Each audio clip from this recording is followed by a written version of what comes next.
went to a nutritionist today who's talking about the 9-inch plate plan, where 1/4 of it's lean protein, 25 grams of fiber, a quarter of starch, and half the plate is vegetables. I've heard of this type of a diet, or an eating plan is probably more like it. Are you in agreement with this? Is what she's asking, and she's 3A CKD. So luckily, she's found out what I consider a bit early, which gives her plenty of time to start making these healthy lifestyle choices that are not only going to be good for her kidneys, but good for her longevity.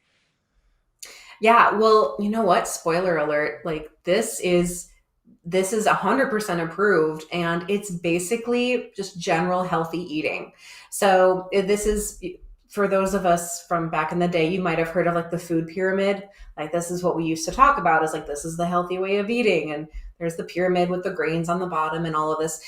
It's been replaced with my plate, which is basically what is being explained here. So my plate is a plate visual where half the plate is coming from veggies, and then a quarter of the plate is coming from starches, carbohydrates, mostly complex carbohydrates, and then the other quarter is coming from lean protein. So in early stages for CKD, there's not a lot of restrictions, but it is about getting back to this balanced plate perception, which, you know, that's not the way that most people typically eat, right? We don't usually see a plate with half veggies and only a quarter of it being protein. So it does feel kind of diety. It feels weird, but that's just because most people aren't following the general healthy recommendations. So that's where people kind of get thrown off by it. But it's just a matter of, yes, getting back to a healthy diet. And the most important thing too is that protein, about 25% of your plate, that's going to be like about the size of your palm or a little bit smaller. So that's one of the things that also kind of throws people off, because right now protein is just so encouraged in everything. I saw protein sodas and chips and candies and all kinds of things, but like we don't need that much protein. Like even like the palm size a few times a day is like that's fine, because we're getting protein from other things too. Plants have protein in them as well. It's not an isolated thing. So yes, that is a very much an improved plan, especially for early stages when there's really not dietary restrictions beyond a low sodium diet, which is again just a regular heart healthy diet. Awesome. And I just want to call out Kathleen. She says, hello from West Michigan. Hey, outside Detroit right over here. So I'm on the other side of the state, down at the bottom, right down in here. I had to learn that whole Michigan thing with the hand when I moved here. Great to see somebody else from the state. Um, now, here's a great question, and we get this occasionally. So Deb asked, what can we do if our insurance will not pay for a nutritionist or a dietitian, which is a very, very common challenge? Yeah, and it is kind of unfortunate that, it's up to these insurance companies on when they decide what they can cover and how much they'll cover and everything. So you can see dietitians out of pocket. So like Planned Parenthood Kidneys, we don't take insurance, but we provide what's known as a super bill after our services. And that's basically a medical receipt. So it gives you the codes, it gives you what the insurance company is looking for, and then you would submit it to the insurance company to see what they reimburse you for. I've had people who get 100% reimbursement, who get 20%, who get 50, like kind of all across the board, in between. So it depends on what your health insurance, what they'll cover. But I do have a blog article on plantpoweredkidneys.com. I believe if you search, I think it's if will my insurance cover a nutritionist, something along those lines. Maybe if you search insurance on the blog, we have like 100 blog articles. So yeah, if you search on there, then you should get the article, and it does give you like a step by step. Call here's who you call, here's what you ask, here's the notes that you should be taking down, and it just kind of walks you through the questions to ask. So I would definitely recommend that you check out that article, because it gives you that script of these are the things to find out. These are the things to ask your insurance company. The other things are dietitians. We are also looking for other ways to provide support for people with kidney disease. So like I have Kidney Wellness Academy, and that is a program where you get 6 months of You get the Q&As, you get the support with me, you get the whole program and everything, and you get lifetime access. And so I'm finding a ways of teaching online classes that aren't under insurance, but give you basically the support and the information that you need. And then in the calls and in the community, I'm saying, okay, here are the questions that you can ask your doctor about, or here are the things that you can do for X, Y, and Z, or it's all different kinds of things that we cover. But there's a lot of different resources that you can find in working with dietitians, like Plant Powered Kidneys, to go outside of the insurance, because yeah, it's tough. It's a very tough situation. Yeah, and my doctors have been helpful.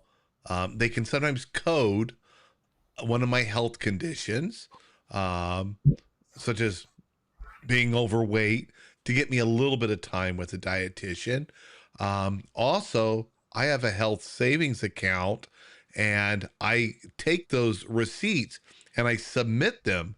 They just take a picture of the phone. I do it all online or through their app, and I've been reimbursed every single time through my HSA.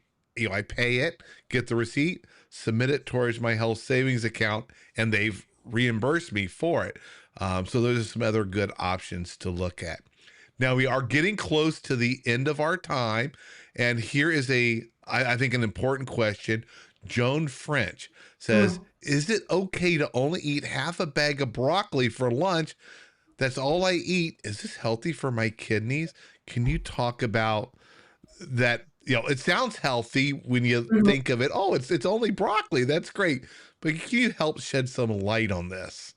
Yeah, and this is something that I hear a lot, because ultimately it's coming from a place of being afraid of what to eat, right? Being afraid of, oh, I've been told I can't have this, I can't have this, I can't have this.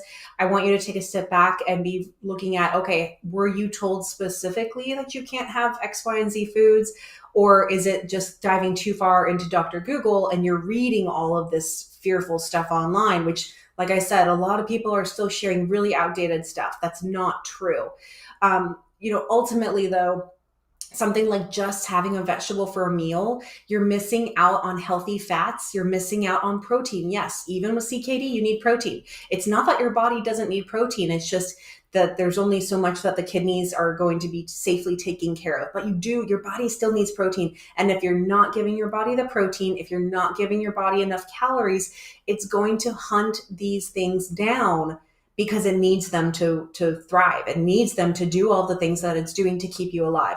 So it's going to be eating away your muscles. It's going to be breaking down your lean body mass, which is why I hear a lot of people say, oh, I'm following maybe a vegan diet and I'm cutting all this stuff out, but I'm so hungry and I'm losing weight. You're not eating enough. Your body is showing you you're not eating enough, because it's literally taking what it needs from you. It's taking from the only source that you're giving it, which is your muscles and your body. So make sure that you're including, yes, your vegetables. Awesome. That's so great. But include a healthy fat. So that could be maybe some like olive oil drizzled even over the broccoli, or it could be some avocado. It could be some nuts or some seeds. It could be, I mean, there's so many different options. Then make sure you have your carbohydrates. So you could have some rice or some pasta or potatoes or a slice of bread. There's a lot of different carbohydrate options too. And then your protein, whether it's some chicken or some fish or maybe some lean beef or some tofu or tempeh or edamame, or there's a lot of different protein options there. But really make sure that you're giving yourself plenty of nourishment.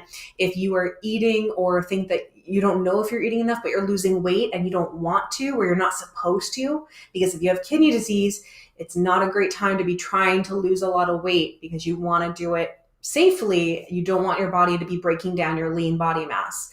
So I would definitely stress, like, be really, really careful and make sure you're getting plenty of nutrients, because cutting all these things out is not how you're protecting your kidneys. Awesome. Thank you so much, Jen.